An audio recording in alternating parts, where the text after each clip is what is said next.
responsible látòrí Tinubu all the way down to àwọn ọba. Báwo náà ṣe máa pa àwọn èèyàn ọ̀yàn yín nílùú yín nílẹ̀ yín ẹ̀ẹ́dẹ̀ lè ṣe nǹkan kan fún wọn. Àwọn ọmọ tó fẹ́ jà ẹ̀tún arrest àwọn ọmọ tó ń pa àwọn ọmọ tó fẹ́ jà lè protect àwọn ọmọ o. Àwọn boys wà lẹ̀ tó sọ pé òkè àwọn ò tiẹ̀ nígbà ẹ̀tún wá handicap àwọn kí lẹ̀ ń ṣe kí lẹ̀ ń sọ yìí. Ilẹ̀ Yorùbá nípa ọwọ́ yìí ó ti tó kẹ́ táàbà dẹ̀ tí ì máa mú àwọn gómìnà yẹn kó máa fi òkò fọ́ ojú ìyá wọn ò ní mọ̀ pé à ń bínú.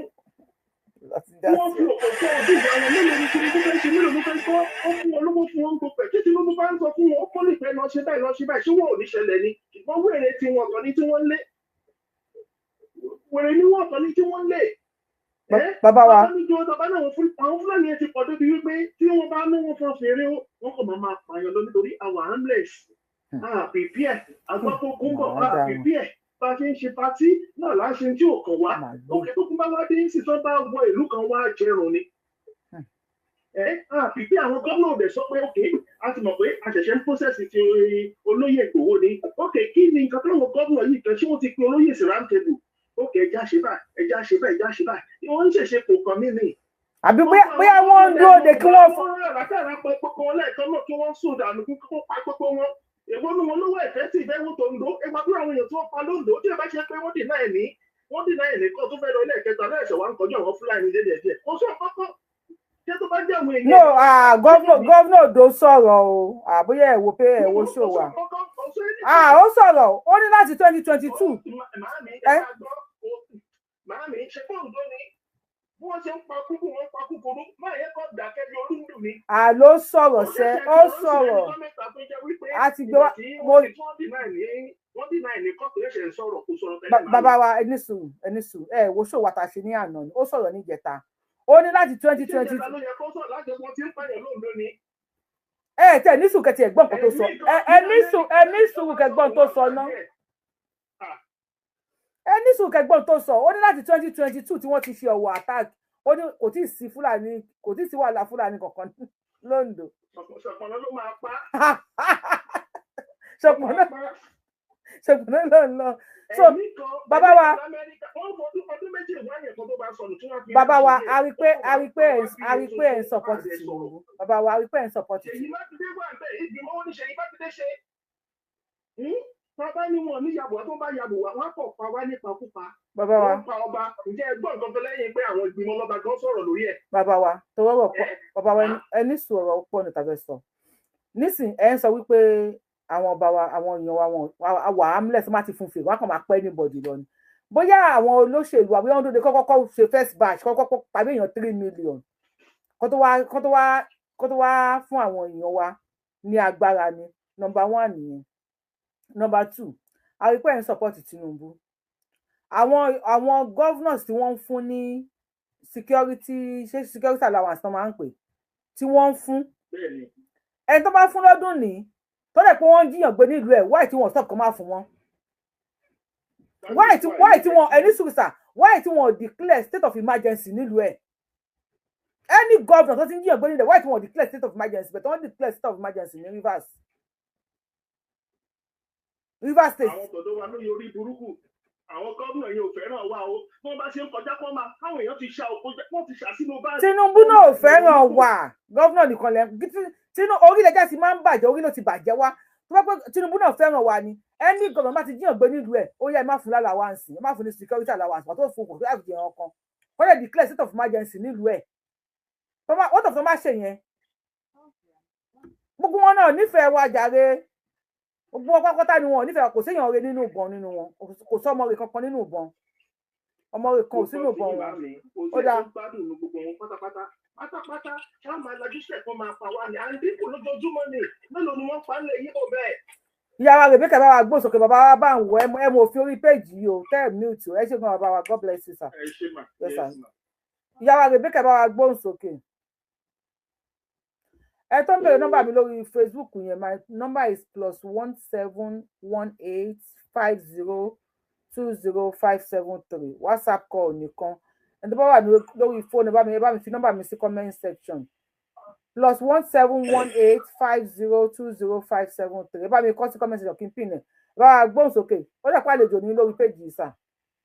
ẹ má bí inú màmá mi. À ń bèrè lọ́wọ́ pé ṣàlejò ní lórí péjì.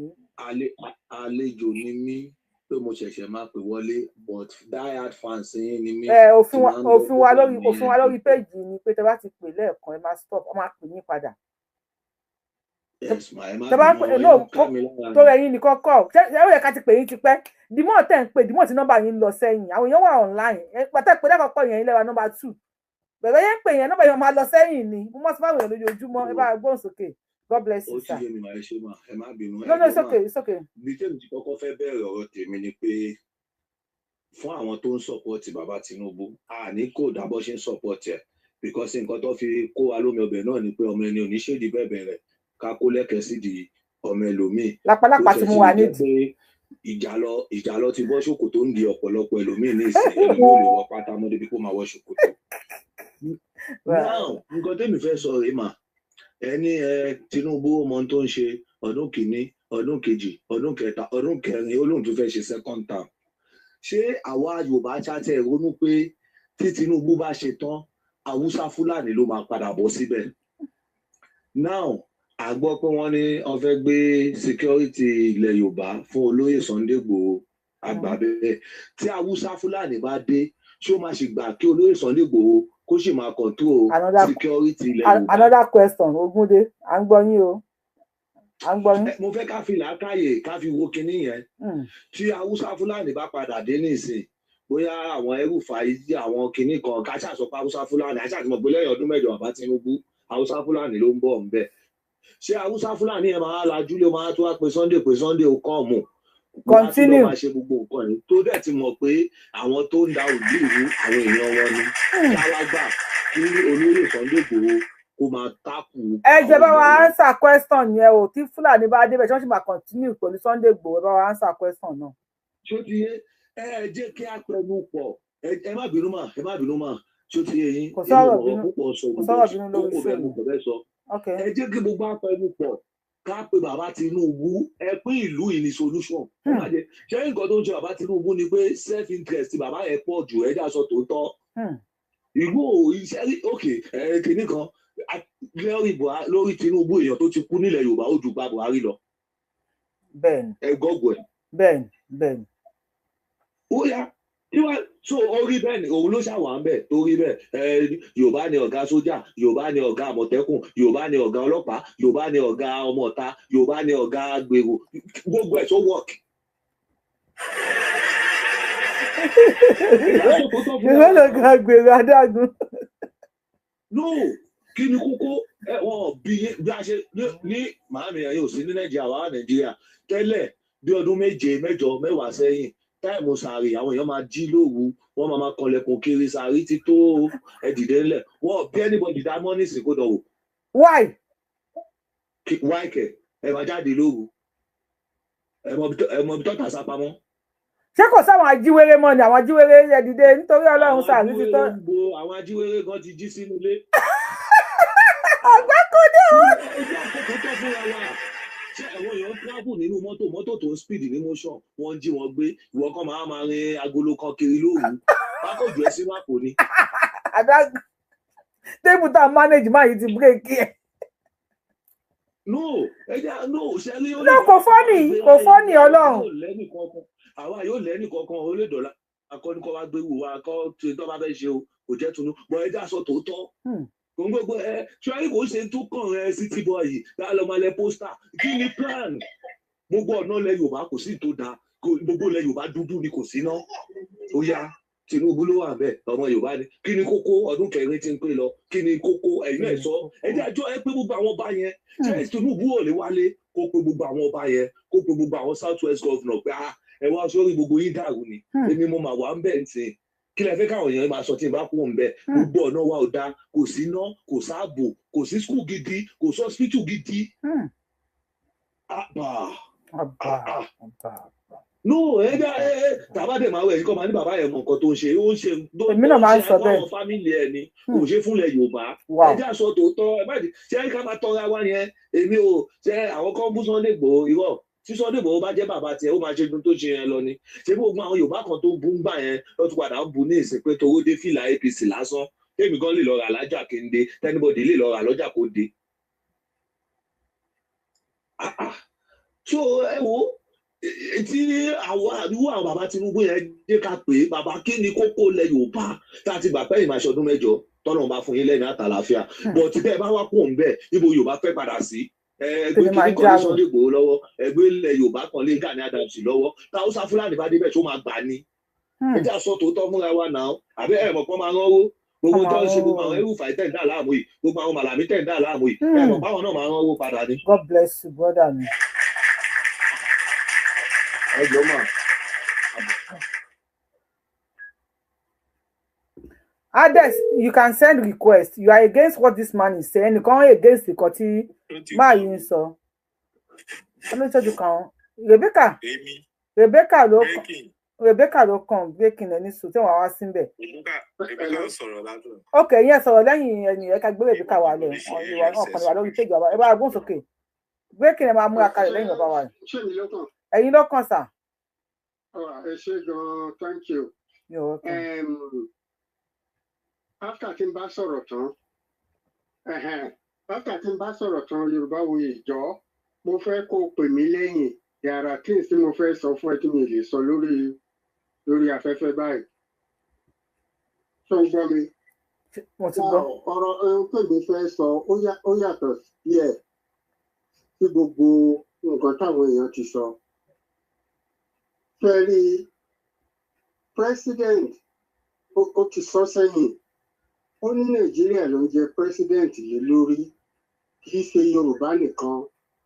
And òdodo ọ̀rọ̀ ló sọ ẹni bá wà mo ti àwọn òṣìṣẹ́ ti wà lọ́dà gbélé nígbà tí mo wà ní ministry mo mọ ohun tí ojú mi kiri ọmọọṣẹ́ federal minister of works and housing ló wà lọ́dà mi ohun tó ń fi ojú mi rí Igbo Hausa pàápàá tó wà ń bẹ̀ ó láti lọ sọ fún kí lorúkọ general yìí o general yẹn wá láti Kano ó lọ kò wá síbi iṣẹ́ ó lọ rìpọ́ọ̀tù ní pé mo ní ó lọ rìpọ́ọ̀tù fún general yẹn wípé mo sọ pé òun ò lè gẹ̀ẹ́tì transfer lọ sí Kano. Wípé torí pé mo wá láti abroad wípé Yorùbá ni mí máa gbọ́n tí mo ń sọ yòó important and it's a level 8 officer and I'm level 13 so mo jókòó sọ́fíìsì mi làwọn méjì wọlé mi ò mọ̀ wọ́n ní what is the problem between you and Mohammed mo ní what do you mean? One is my junior officer, one year and then. Mo ní kó jókòó, wọ́n ní no. Mo pe secretary mi, mo ní kó fún wọn tí wọ́n ní no. Wọ́n ní general, mo ti gbàgbé orúkọ general, ipò ló rán wọn wá, pé they should come and pick me up. Kí lẹ ṣe? For what?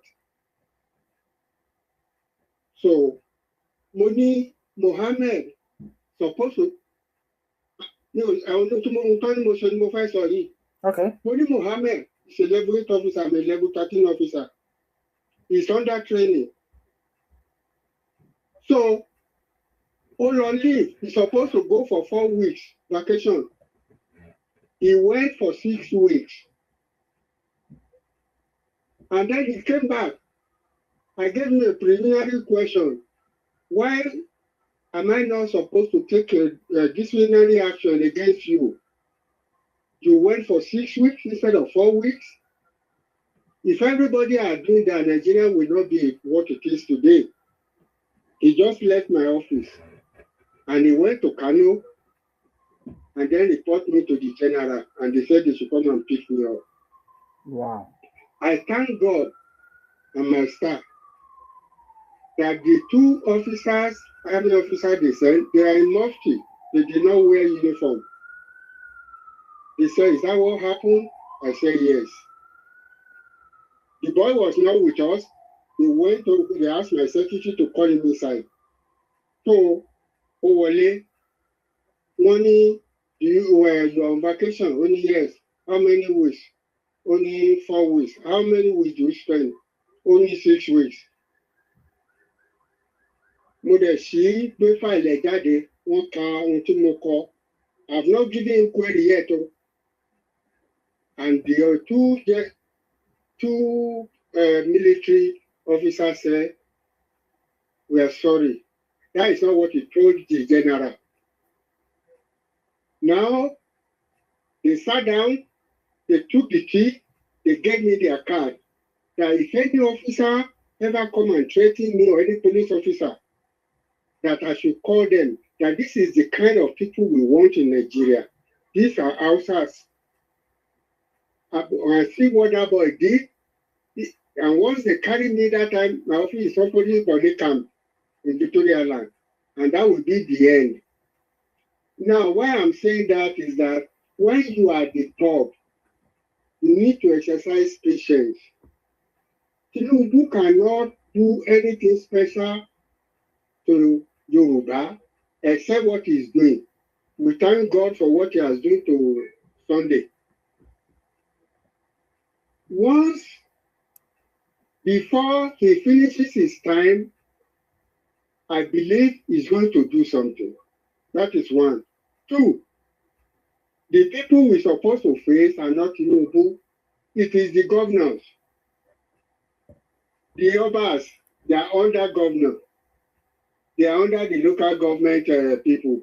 They don't have much to, there is little they can say now. But once Tinubu can secure the second term, you will see that things will turn around. That is my own my own thing. But what I say, I will tell you, if you call me secretly, I will tell you my own suggestion for those governors who just pretend as if they are not part of us. Bàbá mi, mo ń ka comment ní comment section. Àwọn èèyàn sọ pé èèyàn Tinubu ni, ṣé lóòótọ́ èèyàn Tinubu ni sà? I'm not a politician. I'm a retired military man. US Goa.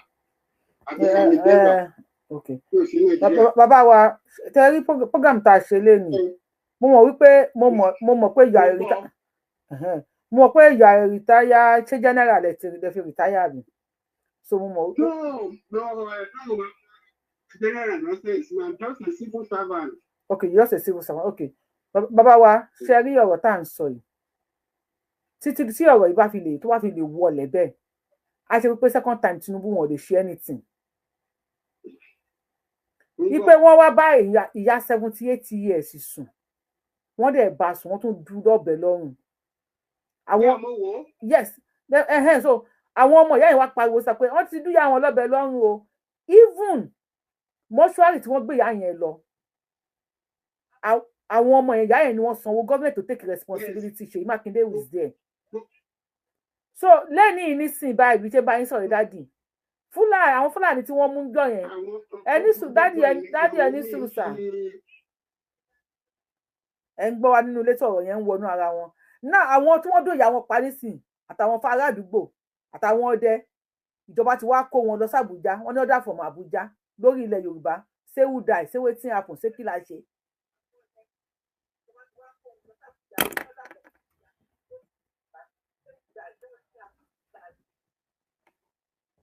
Àwọn gómìnà ló yẹ ká face. But just order from Abuja, from DSS. One order from Abuja. Tinubu might not even be informed before the judge. Tọ́wọ́ bẹ̀rẹ̀ sí ní fún Tinubu lọ́rùn ọmọ àmọ̀kọ́ tó máa ṣe.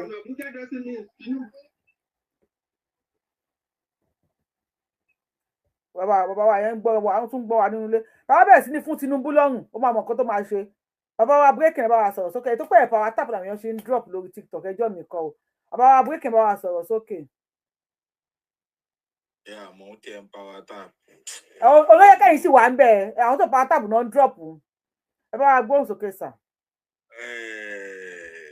Àwọn dájú wa tó ń ṣèyàn bí ọkà mú expect pé àwọn àgbàlagbà náà tó máa sọ̀rọ̀ báyìí.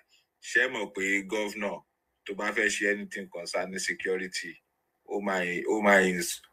inform commissioner of police. Commissioner of police, ó dẹ̀ ṣẹ̀ṣẹ̀ máa gba order láti Abuja ni. So I don't understand. Bẹ́ẹ̀ náà ni ìyá kan náà wá lẹ́ǹkan tó ń parọ́ mọ́ Glo. Tó ń parọ́ mọ́ Glo. Opinion tí wọ́n náà sọ yẹn bàbá wa. Ẹgbẹ́ nìyá tó ń dú lọ́rùn yẹn. Ẹ bá wa dá sétò ní sà, ẹ fi táwọn yẹn sọ sílẹ̀. N ká kún wa sọ opinion tí yín lẹ fẹ́ sọ yẹn kan ní èèyàn kan ò ní ìyá mi láwọn olóko dógidógi àwọn wèrè. Ìrágbìjì ò lágbolé ni, ibo lágbolé ẹ̀ ní ìrágbìjì. Wọ́n yé lórí sọ nonsense online. Okay, ẹ jẹ́ ń sọ point ni. Kò kọ́gbọ́n lára Abíọ́lá ni. Àbáyọ̀ ò kọ́gbọ́n lára Abíọ́lá. Ó pé ó rẹ̀ olófẹ́ represent wa. Kí ló lọ síbẹ̀ fún? Tí ọmọ Yorùbá bá débẹ̀ tó bá jẹ́ tó bá ṣe ná fúnlẹ̀ Haúsá tó ṣe ná fúnlẹ̀ Ìgbò tó ṣe ná fúnlẹ̀ Yorùbá nìkan. Since tó ti jẹ́ pé ẹ ti gba Nàìjíríà ẹ dẹ̀ fẹ́ máa ṣe rotation ni. Tó bá jẹ́ nìkan iná nìkan ló máa ṣe fún wa. Ṣé iná nìkan fún wa? Tó bá jẹ́ security nìkan ló máa ṣe fún wa. Ṣé security nìkan fún wa? Táwọn náà tó bá ti kan time tí wọ́n náà táwọn náà bá ti débẹ̀ tó ń bá ṣe fún wa kàn ṣe fúnra wọn. Àti mọ̀ pé ìjọ tó bá tó máa kàn wá náà lọ́jọ́ kan nǹkan tó ń ṣe fún wa àwa náà máa ṣe fúnra wa. Bàbá wa ṣáà sì believe nínú wọn Nàìjíríà pé lè wọ. Èmi ṣe òwe ológun wọn Nàìjíríà tó ní lè ṣe nǹkan fún ìlú ẹ̀ torí bó ń ṣe wọn Nàìjíríà. Bàbá yóò kọ́gbọ́n kan ẹ jẹ́ sọ kankan point kan very important kí torí ṣe rí gbogbo ọ̀rọ̀ tí Tinubu kó jọ tó bí kò jọ Fúlàní máa gba ogbó ẹ̀ lọ́wọ́ ẹ̀ padà. Ẹ fún wọn lẹ̀. Fúlàní bọ́n ṣe bà ayé Abíọ́lá jẹ́ bọ́n ṣe bà Abíọ́lá jẹ́ tán ṣe hó sí gbogbo nǹkan mèremère tí Awólọ́wọ̀ ṣe sílẹ̀ fún wa gbogbo ọ̀rọ̀ gbogbo èmi làwọn alphabet tàbí kí wọ́n ń porúkọ ẹ̀ gbogbo àwọn hòtẹ́ẹ̀lì nǹkan tó lóun ní gbogbo private jet tó lóun ní gbogbo nǹkan tó lóun ní yẹn tí Tinubu bá ti kúrò ń bẹ Awólọ́ gbogbo ẹ̀ ní Fúlàní máa gbà padà gbogbo láì iṣẹ́ ní gbogbo àwọn táàsì tó ń kọ́ Fúlàní gbọ́ yẹn máa jalè lórí táàsì yìí ó ń kọ́ Fúlàní lẹ́ni gbogbo anything tó bá ṣe tó bá sign Fúlàní máa gbégi lé ọmọ àfa ọmọ wọn síbẹ̀. Kò jù bẹ́ẹ̀ yẹn lọ. Especially tó bá wá dàgbà tó bá débi tágbà rè kó gbà pé gbogbo nǹkan tó ń jọrọ̀ lọ́tọ̀wọ́ Fúlàní based on wọn Nàìjíríà gbogbo ẹ̀ ló máa ọlọ́mọ yẹ kí gbogbo ẹ̀ parun. Ọlọ́gbọ́n ló máa yé. Ọ̀dà ẹ ṣe gan. Thank you ma. Ẹ ṣeun gan. Ìyá wa mo dúpẹ́ sẹ́yìn ló kẹ́ bá wa gbóhùn sókè. Mo rántí kú Samuel yìí lábẹ́rẹ́ án president ìṣe ẹgbẹ́ ojúmú. Ìyá wa mo pé lọ́lá mo dúpẹ́ bá wa gbóhùn sókè. Àìní tẹ́ lọ́rùn ló ń dá Samuel láàmú ìfádàrẹ́ bá wa gbóhùn sókè. Ilé ayé la rí yẹn gbogbo wa la rí fídíò yìí ẹ̀rù bá mi ara mi. Ẹ ṣeun. Mi ò understand tí àwa Yorùbá tí a máa excuse incompetence tó jẹ́ pé àwọn èèyàn tó wà incompetent la máa excuse wọn la máa sọ pé kàn fún wọn ní chance. Bàbá Tinubu big failure ni ó ti fail láti ẹ̀ fúnlẹ̀ Yorùbá. Ṣé bí president tí Tinubu jẹ náà ní Buhari jẹ? Ṣé ẹ lè pa Fúlàní anyhow lọ́dà Buhari? So good question. Good question. I'm telling you, àwọn people wọn kì í ṣe ọkùnrin. I'm telling you. Àwọn tẹ́ máa ń celebrate Nàìjíríà wọn kì í ṣe ọkùnrin ò kì í wà bọ́ ṣe ń wà yìí. Àwọn yìí Bobrovsky náà ni wọ́n àwọn èèyàn tó yẹ pé wọ́n ti castrate wọn nítorí pé wọ́n lówó ọ̀hún opportunity wọn kì í swear to gbogbo nǹkan ìfangbọ́ wọn kì í ṣe ọkùnrin.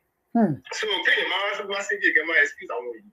Kéèyàn má lè protect àwọn èèyàn tiẹ̀ ìwọ́de ní commander in chief of armed forces gbogbo security ìwọ ló wà ní kó máa lọ báwọn gómìnà ṣé gómìnà ní ṣé wọ́n ní state police Nàìjíríà.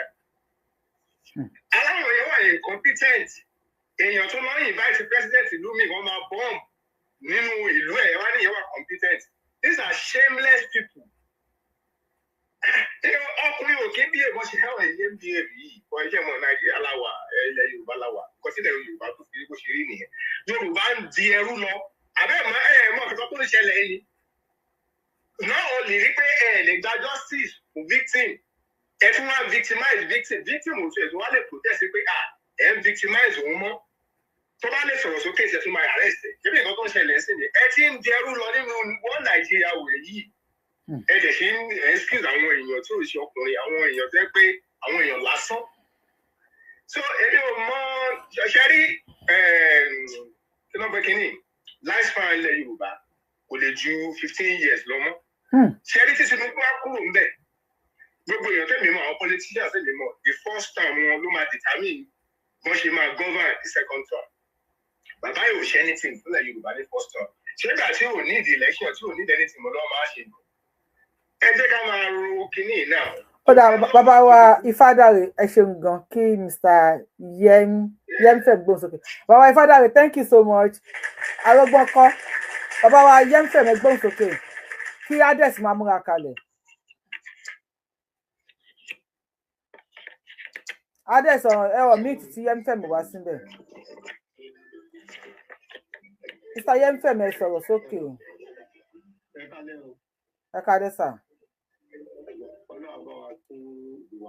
Àṣẹ. Ọ̀rọ̀ tí ẹ̀gbọ́n tó sọ kọjá yẹn ọ̀rọ̀ náà sọ ẹ̀gbọ́n fún mi. Máa yìí tó ti wà lórí presidential election tó yẹ pé tó bọ́dún náà ló lò lóye. Àárín nǹkan ó jẹ́ pé security nìkan pẹ̀lú ṣe fún wa nílẹ̀ Yorùbá yìí. Ẹ bá wa tẹ turn pop lórí show yìí náà kí ló dé à ń gbọ́ yín sà. Ó ti tó lápá kò sí yẹn nígbà lè dámọ̀ Buhari ṣébí ibẹ̀ náà la wà yìí náà tí Sunday Igboho tó fi bá máa yìí jà ní ìlú yẹn tó fi lé lọ ibò padà dá máa yìí padà síbẹ̀ ibò agbára lọ́lò téèyàn wà fún kọ̀ọ̀tún rẹ̀ ó ṣe wá jẹ́ pé ìgbà tí èèyàn ti wá táwọn tó pẹ́ pé ẹ̀yin ò ní ṣe ìdílé bẹ̀rẹ̀ káàkiri nǹkan míì sí inú ìdẹ̀kẹ̀ sí jì rẹ̀ ìgbà yẹn kò ṣe wáyé tí àwa Yorùbá rò Yorùbá rò ìkàtẹ́gbẹ́ yẹn sọ in the past tó kọ́lọ̀ kó máa wá solution sílẹ̀ Yorùbá yìí. Àṣẹ Ìdùmarè ẹ ṣe gan adúpẹ́ sà ẹ ṣeun ẹ ṣeun Evangelist thank you God bless you with the sister ẹ̀hún kó tẹ̀ fún mi ẹ bá wa mí sórí copyright torí ọlọ́ọ̀dá kan ẹ̀hún Ades ẹ sọ̀rọ̀ sókè.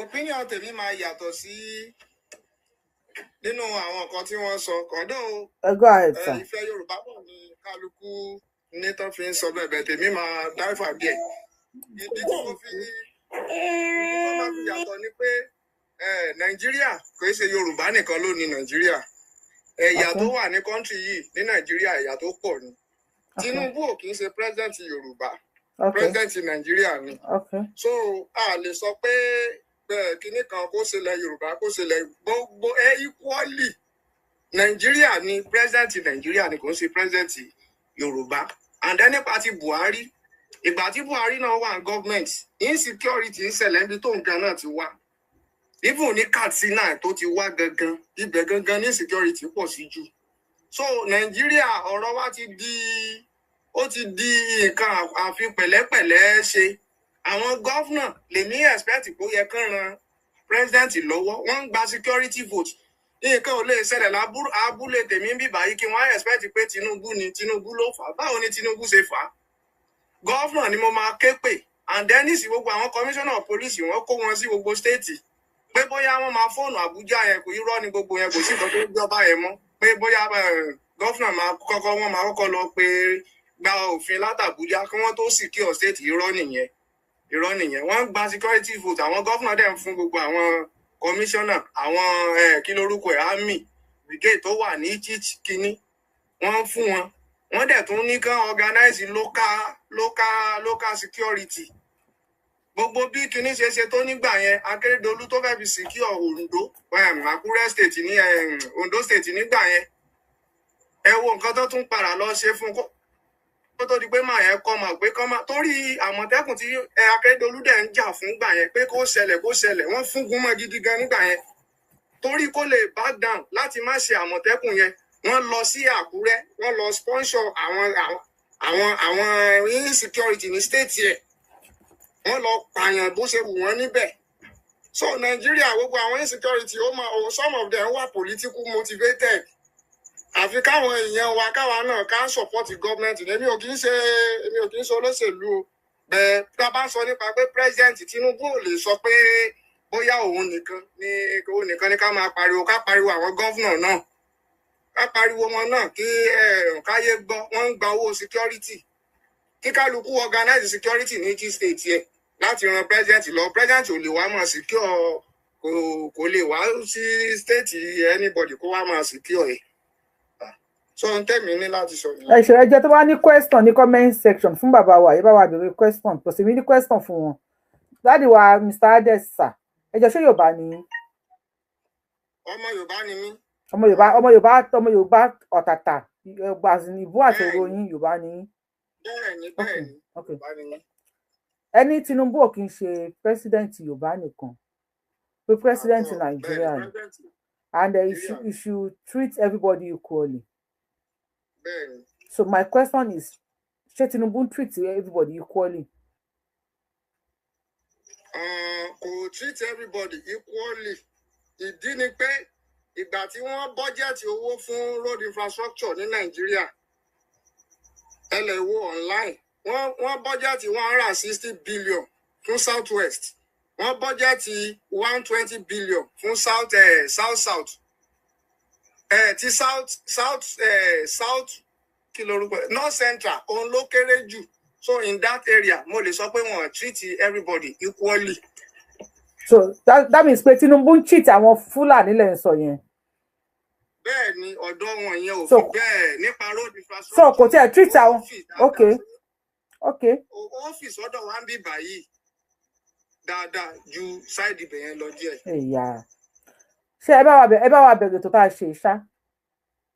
Mi ò bá yín bẹ̀rẹ̀ òun ẹ̀ṣẹ̀. Okay, ètò tá a ṣe ó ní wípé ìyá kan ní Ìdó nílùú Ìbàdàn 78 years wọ́n báyà yẹn sùn àbásùn pa àtọ́ pé kò kú tán wọ́n àtọ́ pé ìyá yẹn dárúkọ kan nínú wọn tó ti ń báyà yẹn sùn lọ́wọ́ táwọn ìyá yẹn wá ń bọ̀ Fúlàní wá fi ọ̀bẹ rẹ́ ọrùn ìyá yẹn, àmọ́ ìyá yẹn láwọn mẹ́rin tó bá yá wọn sùn. So lára àwọn àbúrò ìyá yẹn tó ń bọ̀ wọ́n ṣá yẹn ládàá, so wọ́n lọ sí station láti dọ́tàwọ̀ ẹ̀ bẹ̀rẹ̀ ní 2026 that was last month. Wọ́n lọ sí station wọ́n dé station wọ́n ní kán lọ gbé ìyá sí mọ́ṣúárì. Ìjọba ò bọ́ta wá sí pé àwọn máa sanwó mọ́ṣúárì, àwọn ọmọ ìyá náà sanwó. So now àwọn àtúnwá ṣe show mi lórí ẹ̀ tí àwọn ọmọ ìyá yẹn sọ wípé wọ́n ní káwọn fọwọ́ sí wípé àwọn ò ṣe case or else àwọn máa ṣẹ̀wọ̀n or better still but tí Fúlàní yẹn ń bá ìyá àwọn sùn lọ́wọ́ fídíò táwọn ṣe káwọn lọ mú wá ìyá tí wọ́n rí sperm nídìí ẹ̀ tí wọ́n gbogbo pàǹtì ẹ̀ bọ́n ṣe yá gbàtí ìyá yẹn tí Fúlàní yẹn ń dú ìyá àwọn lọ́rùn fídíò táwọn ṣe káwọn lọ mú wá but because they are Yoruba people táà lẹ́nìkan àníyá àníbàbọ̀ ọmọ òrukàn ni wọ́n á ń lẹ̀ Nàìjíríà wọ́n wá ní àwọn ọmọ yẹn tán bá ti rí kan gbé òkú ìyá wọn kan lọ sí àwọn ọmọ yẹn ti sìnkú ìyá wọn nísìn but that day tí ọ̀rọ̀ yẹn ṣẹlẹ̀ wọ́n withdraw DPO tó wà ní Ìdó police station wọ́n fi DPO míì sí that wọ́n dẹ̀ mú àwọn ọmọ Fúlàní 6 wọ́n láwọn SAN wọ́n dìde lẹ́sẹ̀kẹsẹ̀ wọ́n wá gba gbogbo wọn kalẹ̀ now àwọn Fúlàní tí wọ́n ní Babangida lórúkọ Fúlàní yẹn àti DPO tí wọ́n gbé kúrò yẹn wọ́n wá ní àná wọ́n wá kó gbogbo àwọn tó wà nídò àtọ̀dẹ́ o àtàwọn aráàlú o wọ́n gbogbo wọn lọ wọ́n kọ́kọ́ kó wọn lọ sí station Yagànkú wọ́n ní láti bo wọ́n ní order from Abuja they now kó gbogbo àwọn ọmọ Yorùbá tí wọ́n dòyà wọn pa lọ sí Abuja ẹ bá wa dá sí sà. Ìyẹn lágbára díẹ̀ o, ìyẹn lágbára o. No, tó gbé sọ pé Tinubu pé governor president Nàìjíríà ní kó dẹ̀ ń treat ó treat everybody equally. Mo ní sọ fún yín pé ìyà tó ń jẹ Yorùbá nínú Nàìjíríà Tinubu ò kò sọ́dọ̀ wa rárá àtọ́. Ṣé wọ́n pé wọ́n dòyà kan náà pa lẹ́kìtì ní 60-something years. Ó ń gbọ́ bẹ́ẹ̀ sọ́ba yìí pé gọ́vnọ̀ wà ní state náà ó yẹ kí gọ́vnọ̀ lè jáde. But wọ́n lè declare state of emergency ní Rivers State. Àwọn gọ́vnọ̀ tí insecurity pọ̀ nínú ẹ̀ kí ló tí wọ́n declare state of emergency nínú àwọn states wọn. Wọ́n lè gba security votes tí wọ́n dẹ̀ fowó ṣe bóyá yẹ kí ló tí wọ́n declare security emergency insecurity emergency nílùú wọn sà.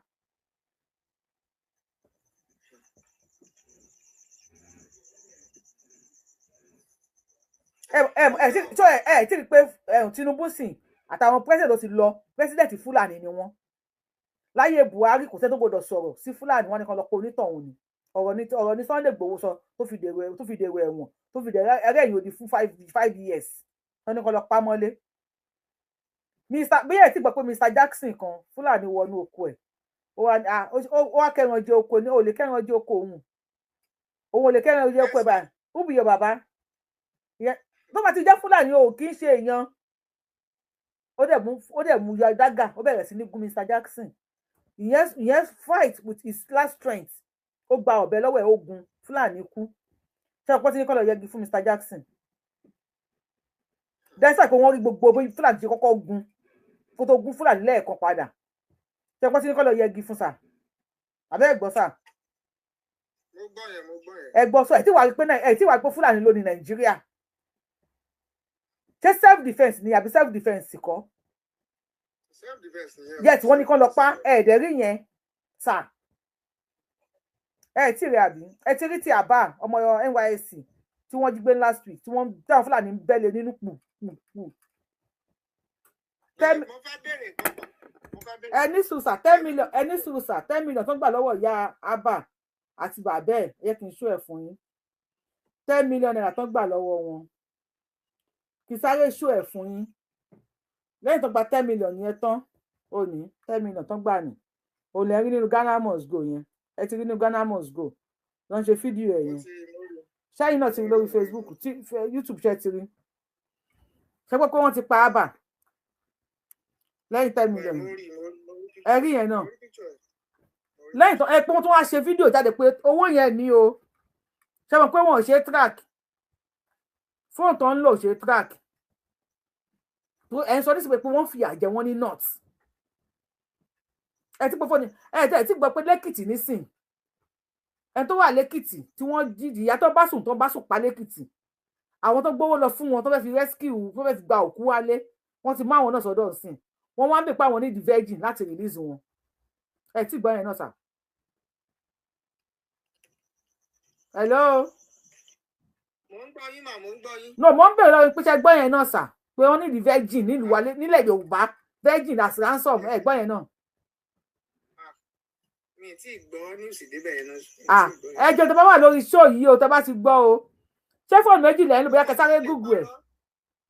mo mọ̀ pé lè parọ́. torí kì í pé bóyá àhesọ Punch gbé gbogbo newspaper ló gbé even international news gbé pé wọ́n demand fún virgin obìnrin tí wọ́n ti ọmọge tọ́mú ẹ̀ ṣe ròrò àwọn tó sì ní ọyàn kí sàtọ́ lọ́mú o ọyàn torí irú àwa yìí sì ti wá ti dán mú àwọn tó sì lọ́yàn láyà wọ́n demand fún as ransom kó tó fi àwọn tán kólẹ̀ gbọ́n yẹn náà sà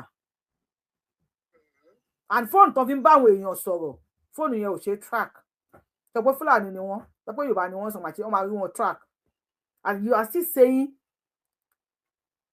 saying Tinubu ó jẹ́ kó jẹ́ president gbogbo èèyàn ni kò lè jẹ́ president Yorùbá nìkan bóyá kí Tinubu fẹ́ kọ́kọ́ gbogbo wa sínú báàfù kó rù wá lọ bá wọn. ọ̀rọ̀ security náà là ń sọ yìí gbogbo tá à ń sọ yìí sì lórí security ni ẹ dárúkọ ìkan nínú wọn tí wọ́n ti mú tí wọ́n prosecute láyé Buhari àbáyé Tinubu wọ́n dẹ̀ ń ṣe fídíò lójoojúmọ́ ọ̀kọ́dà tí wọ́n tún ní page lórí TikTok tí wọ́n ti ń ṣe TikTok live show and they were nowhere to be tracked so ibi ọmọ kan tí Tinubu fẹ́ ṣe fún wọn tó tún fẹ́ fi wá ṣe. kí lẹ rò pé president ìgbò kí lẹ rò pé wọ́n lè ṣe tí gbogbo orú nǹkan yìí fi máa stop. ẹgbẹ́ ìdáwà lórí show kí ló lè ṣe o. because some of àwọn people yìí wọ́n tiẹ̀ tí wọ́n ní abúlé sí ilẹ̀ Yorùbá tí wọ́n ń gbé bẹ̀ tó yẹ pé àwọn ọba gangan ni wọ́n fún wọn ní ìletò tí wọ́n ń gbé. bẹ̀tí president nǹkan tí wọ́n lè ṣe wọ́n ní láti decentralize Nigerian military. bàbá wa bá àwọn tí kò lórí ètò ọ̀rẹ́ ló kàn sí.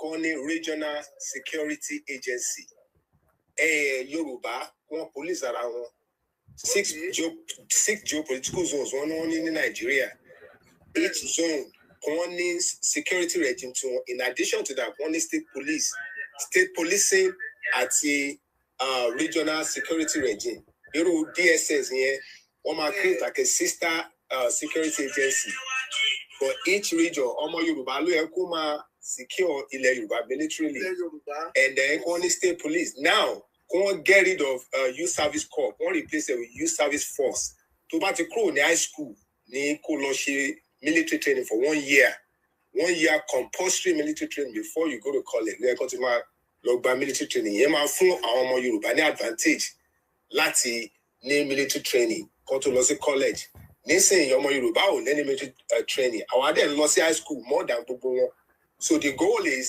báwo la ṣe fẹ́ fún ọmọ Yorùbá ní military training so a lè máa defend ilẹ̀ wa we are war so nǹkan tí àwọn bàbá yóò ṣe ní o mọ bẹ́ẹ̀ ṣe ẹ̀kọ́ excuse incompetence àwọn people wà wọ́n ń pa èèyàn nílùú ẹ̀ wọ́n ní ọmọ Yorùbá bàbá Yorùbá dẹ̀ ní president Yorùbá èyí wọ́n fún wọn these people are ẹ̀gbọ́n ẹ̀wọ̀n nìkan tẹ́ sọ yìí mo láìpẹ́ ẹ̀gbọ́n pariwo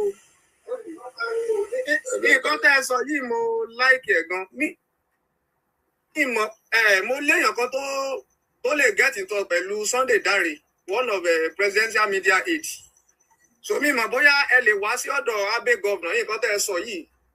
Abe ò lè wá Abe Govnor àwọn senator làwọn tẹ́ ń dárúkọ Abe Govnor. Ta ló ń jábẹ́ Govnor? Who is Abe Govnor? Ta ló ń jábẹ́? Ọ̀bọ àwọn ọ̀bọ ìgbà kan bàtà ń ṣe Yorùbá nation àwọn yẹn wọ́n ń tàkò wá ní Abe Govnor rọ̀. God bless you. Bàbá mi father will God bless you. Ẹ má dá dáwọn ní Govnor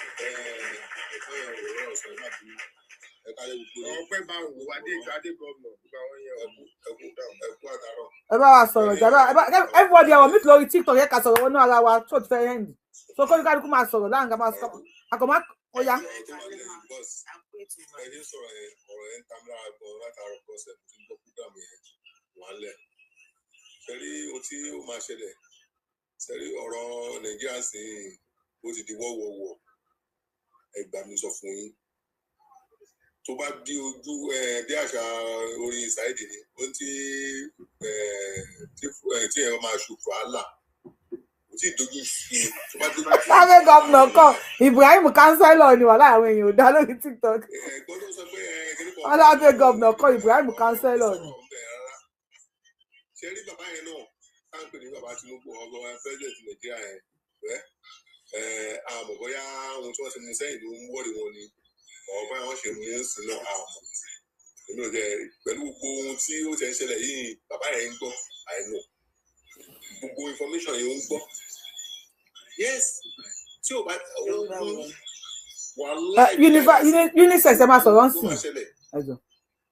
ogun ló máa ṣẹlẹ̀ cause wọ́n pààyàn bí wọ́n pààyàn lọ́hùn wọ́n ń báyàn sùn wọ́n dẹ̀ tún gbowó kí ni problem wọn kí ni in fact ẹ wo Ọlọ́run ṣàánú wa ni wọn. Kódà wọ́n ti ń bá àwọn ọkùnrin gan sùn nísìnyí tẹ́ bá mọ̀ Mr. Ades tẹ́ bá mọ̀ àwọn ọkùnrin gan wọ́n ti ń rún wọn unisex ẹ bá wa gbóhùn sókè ní unisex. ẹ kú dédé àsìkò yìí o ẹ kú dédé àsìkò yìí. àwọn àgbà máa ń pòwe pé tí orí bá ti bàjẹ́ orílẹ̀-èdè ti máa ń bàjẹ́ wá. Bẹ́ẹ̀ni. torí bá ti bàjẹ́ kò sí nǹkan kan tó kù mọ́ nísàlẹ̀. ẹnìkan sọ lẹ́ẹ̀kan pé kọ́ máa pe bàbá Tinubu a máa drag bàbá Tinubu. a máa wọ́ Tinubu. a máa wọ́ wọn gbà tán mọ̀ pé wọn tó bàbá ṣe wọn bá ti ń tọmọ alákàrà bàbá ni wọn a rí wọn as Yorùbá wuyì ẹ find out pé ní Àkúrẹ́ ní last week or Monday ní Pẹlẹbẹ ní Àkúrẹ́ ń bí báyìí woman yẹn ti palẹ̀ mọ́ tán èèyàn kan wá lòun padà fẹ́ rajà ó ṣílẹ̀kùn fún wọn ó tajà fún wọn wọ́n gbé woman yìí lọ ìyá ọkọ ẹ̀ wá ń bá wọn drag bísẹ̀ kó ra fún wọn lẹ̀ kó jẹ́ kó máa gbé lọ wọ́n yìnbọn fọkọ yẹn ìbọn bà ní àyà àti ibi ikùn máa yẹn pẹ̀lú despite owó tí wọ́n ná láti last week yẹn di bí mo ṣe sọ̀rọ̀ máa yẹn padà kú lẹ́nu wọ́n dẹ̀ ń béèrè 50 million tó fẹ́ fi gbàyàwó ọkọ ló ti kú ló ti padà kú lọ́sibítù yìí kí náà sọ sínú ìdílé yẹn wọ́n sì sọ ìkorò ní pẹlẹbẹ bíbá ó ti nínú oṣù nínú máàṣì tàwa yìí ó ti di ẹ̀ẹ̀mejì tán wá àtàkì mọ́ pẹlẹbẹ yẹn nínú máàṣì tàwa yìí ẹnìkan ẹ wo brother wa kan ní ẹ kì í fi hàn yín ẹ kì í fún ní volume brother wa kan ní Adégòkè àbí kí lorúkọ ẹ bóyá kò bọ̀ tí lọ́rùn ẹ bóyá kò bọ̀ tí kiri yẹn máa àná ìmí mi bó ṣe máa ń dún lórí mi tí ẹnìkan bá sọ pé ká má drag àwọn tó jẹ́ àgbàlagbà na even gíní tí wọ́n lọ gíní yẹn gíní táwọn wèrè yẹn wọ̀ wọ́n lọ gíní wọn tó dúró chamchamu ni correct tailor ló rán gíní yẹn fún wọn ó ní ó máa sọ pé ká má drag àwọn àgbàlagbà wa a máa drag wọn a máa fà wọ́n a máa jẹ́ ká mọ̀ pé ìyá ìjẹ̀lẹ̀ wa kan tú wa ká àwa àtàwọn pípò ya à ń ṣe ìran kan à ń ṣe ẹ̀yà kan à ń ṣe èdè kan. Ọlá money get ready o. Kò síbi kankan tá a gbà papọ̀ bó sí gbogbo ọmọ bàbá Tinubu should do something kan wọ́n nílò láti ṣe nǹkan kan. Kí nǹkan tó ṣe everybody wa tán nílẹ̀ Yorùbá. Kí nǹkan tó ṣe everybody mo máa ń pè mo máa ń tẹnu mọ́ pé bàbá Tinubu tó bá ń lérò pé àwọn máa ṣe second time Ọlọ́run ló nínú tòótọ́ o tó bá ló máa ya lóru tó bá lọ ya níbù. Tó lọ ya níbù nǹkan. Ṣé wọ́n fẹ́ fi ẹ̀mí gbogbo wa sínú ewu ni kí ló ṣe wọ́n bẹ́ẹ̀. Ṣé láni tán kan ṣé láni tán àgbà náà ṣe máa ń pòwe ṣé wọ́n lè ní nǹkan títí kó má ṣègùn kankan. Ṣé láni tán ní kí ni ó yá ipò yẹn délẹ̀ kí n tó tẹ̀ yín kò. Ṣé láni tán ní kí ni láni tán kì ní nǹkan tàbí. Ó yá ẹjọ́ ní comment section mo fẹ́ wo ẹni tó bá máa gbà láni tọkàn kì í ní kí ni láni tọkàn kì í ní kí ni mute tó pẹ́ ẹ̀ mute bẹ́yẹn bàbá wa àti ìlẹgbẹ lọlá bèbè bá gbóhùn sókè torí ìyàwó ò gbà lánì tọkọ kì í ní ẹbí kan olódò lọlá bèbè ṣe wà ń bẹ ẹ má bínú láti drop yín ìjọba àti sílẹ̀ àádẹ ti drop yín ọ̀pá tètè sọ̀rọ̀ sókè tíìmì ẹ gbóhùn sókè o tíìmì ṣe wà ń bẹ ẹ bá gbóhùn sókè. Ẹ kú dé lásìkò.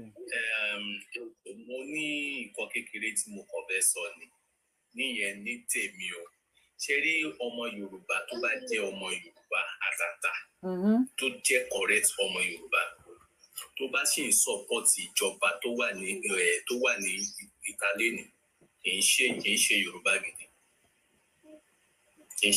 gidi nítorí nígbà àwọn èèyàn máa gbà capabilities. Nígbà tí bàbá Buhari wà ń bẹ gàmá náà gbà lọ dìbò fún táwọn pariwo ọlá pé ẹ̀yin Yorùbá rí i pé bàbá ń bọ̀ láti wá dìlébà àwọn kò ní oko ẹrú àwọn Fúlàní ni ó jẹ́ kán máa pariwo àwa ló kàn ń gbà ẹ̀. Ṣé ẹ̀dẹ̀ rí nǹkan tí Yorùbá sọ Yorùbá ní tí nani bá nani tí gbanigbani ò lè gbani lọ́wọ́ ẹni tó ń lọ ni jẹ́ pé nani náà ẹ̀ gbanigbani ló ní kí nani máa nà ni. You are right ẹwọ àtẹwọ ni. Yóò bá ti lè nígbà Yorùbá kí a gbà nílẹ̀. It's what I've learned.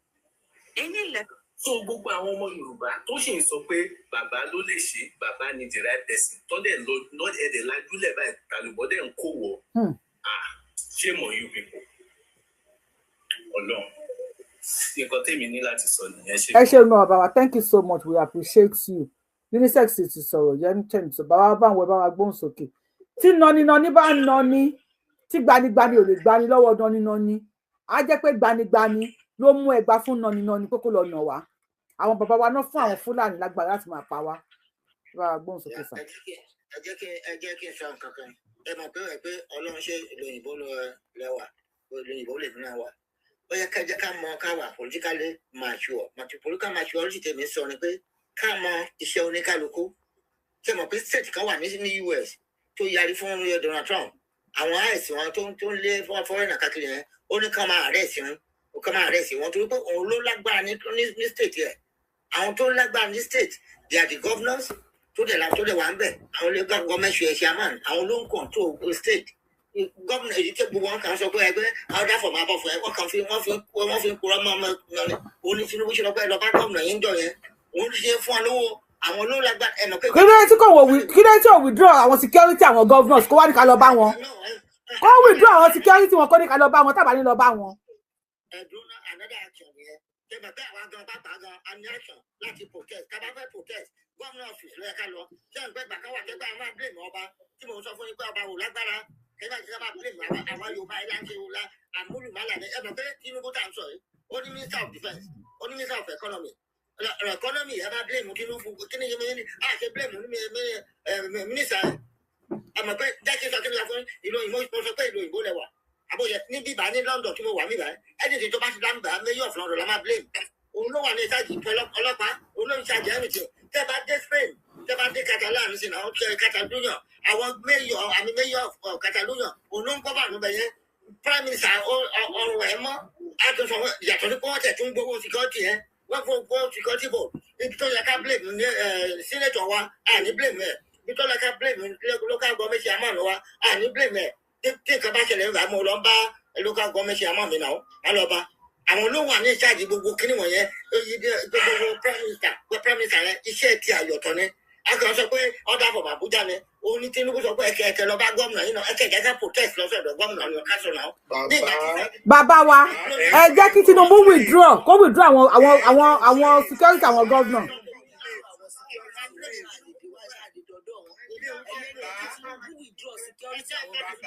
kí Tinubu withdraw security wọn sẹ kí Tinubu withdraw security àwọn governors wa.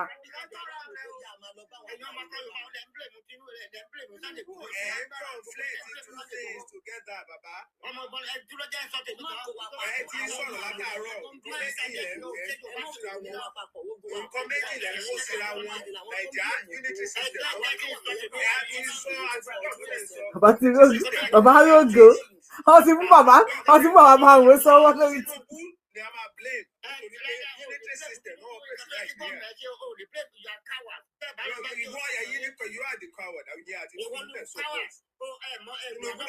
Unity system don't practice Nigeria, or they don't practice unity system in America. They don't practice true federalism in Nigeria. Bàbá even lórí YouTube gan wọ́n ní Tinubu is the don't find competence ní ìwádìí. Àwọn àgbàlagbà yìí ẹ̀yọ́ máa kẹ́ ẹ̀ bá fẹ́ sọ̀fà Nàìjíríà má lè sí àwọn àgbàlagbà yìí wọ́n máa jẹ́ kó wọ́n kọ́ńkà yín wọ́n máa jẹ́ káwọn Fúlàní kọ́ńkà yín tẹ̀ bá lè sí àwọn àgbàlagbà yìí they don't know anything wọ́n ti padà gba ṣó lọ́wọ́ mi wọ́n ti gba ṣó.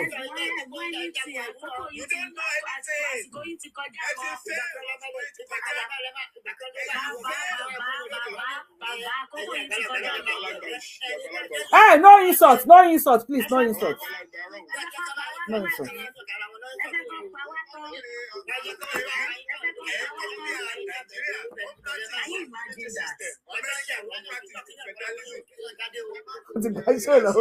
Wọ́n ti gba ṣó lọ́wọ́ mi.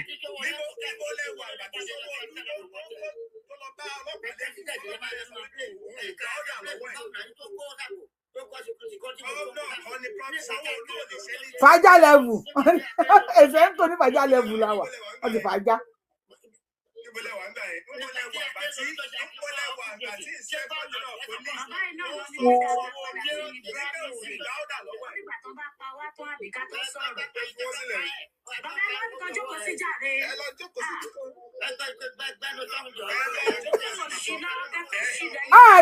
No insult, yeye, no insult.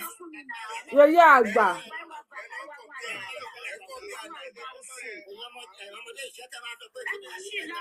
It's okay.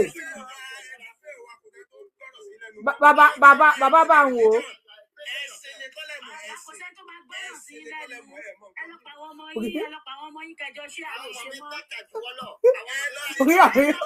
Orí àwọn èèyàn ń gbóná ni.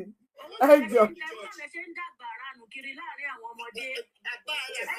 Stop! Wọ́n ti fọ́ tébù tá a manage. Bàbá bá ń wò, please. Hey, please. It's okay, please. Ó máa dàgbà bàbá, kò sí tó jọ bàbá. Kò sí tó jọ.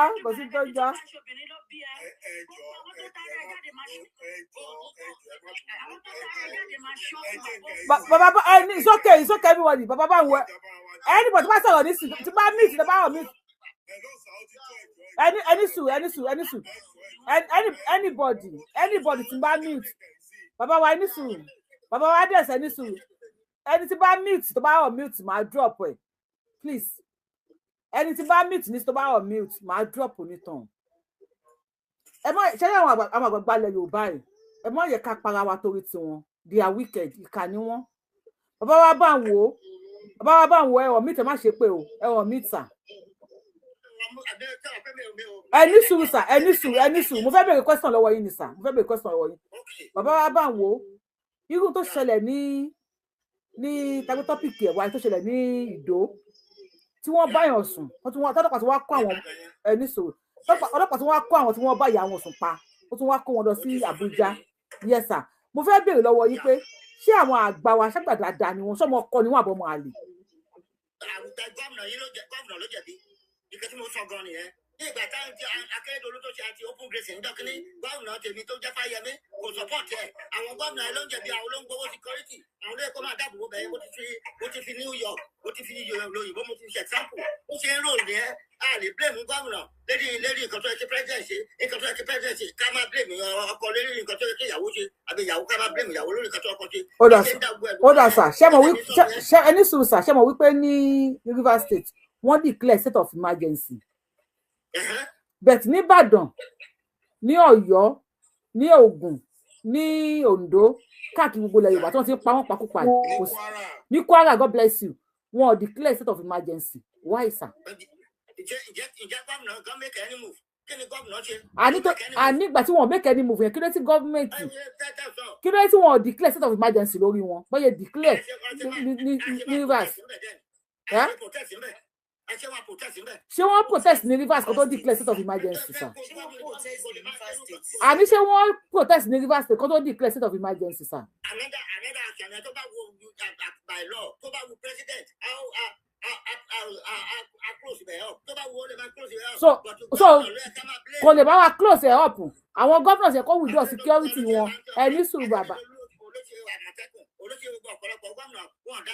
Bàbá dẹ̀ declare state of emergency ní Rivers wọ́n dẹ̀ pa wá lẹ̀ Yorùbá tí ọmọ Yorùbá dẹ̀ jẹ́ president tí ó dẹ̀ declare state of emergency bàbá a máa fa Tinubu lẹ́sẹ̀ lórí péjì Yorùbá-Wuyì a máa fa ẹsẹ̀ Tinubu o. Tó bá declare the state of emergency ó lè akọlọ sí senate náà kó tó declare state of emergency. Ṣọlọ sí senate kó tó declare ní Rivers bàbá ẹ bá wa mute náà ẹ kẹ́lẹ́ mi tún sọ̀rọ̀ please no insult anybody that want to talk no insult please no insult. ṣẹ́rí ìyàwó wọ́n compare committee tí ò jọra wọn Naija parasitic unity system wọ́n practice wọ́n ní state legislators wọ́n make state laws but àwọn legislators wọ́n lè enforce laws wọ́n make.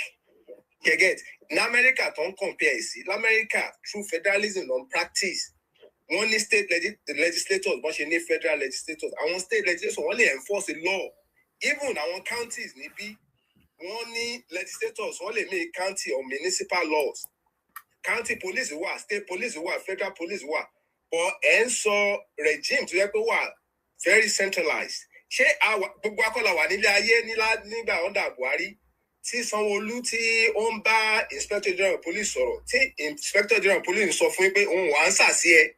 God bless you. God bless you. Nígbà ń sọ yìí èmi ò sọ pé àwọn governors wọn you can not blame of course àní gbogbo wọn wà irresponsible látòrí òun yẹn ẹjọ́ insult ẹ yẹn. Ẹ filẹ̀ ó lè ní opinion tiẹ̀ o ẹ pé lórí péjì àkíntàkù opinion yẹn. tó lè ní kéèyàn fi ẹ̀mí ẹ̀ lẹ̀ fún 80 million people.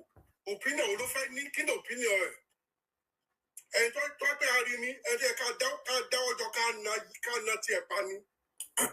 Àlàyé ẹ̀jẹ̀ farabalẹ̀ máa ń nà mí parí ọ̀rọ̀ òun nìyẹn. Bọ́ọ̀lù ìmọ̀ nítorí kí ló máa ń nà mí pa ṣé mo jẹ́ ọmọ ike Yorùbá kí ló ṣe lé.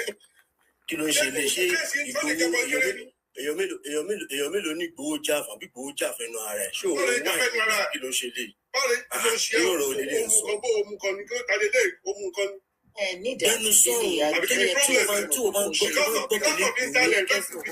Because of social media now, ẹ̀ka ọ̀pọ̀ social media, ẹ̀ mọ̀ fún lọ́sẹ̀. Ọmọdé kí ló ń ṣe lè ṣe ọmọ igi ló pè mí náà. Bàbá wa Ayọ̀fẹ́ ẹ̀yin ló kàn bẹ́ẹ̀ ẹni sùn bàbá wa tó sọ̀rọ̀ bàbá wa Ayọ̀fẹ́ ẹ̀yin ló kàn bẹ́ẹ̀ ẹni sùn fún wa kí basket of comments kó fún wa ní ìdí tó fi ń bó lóye.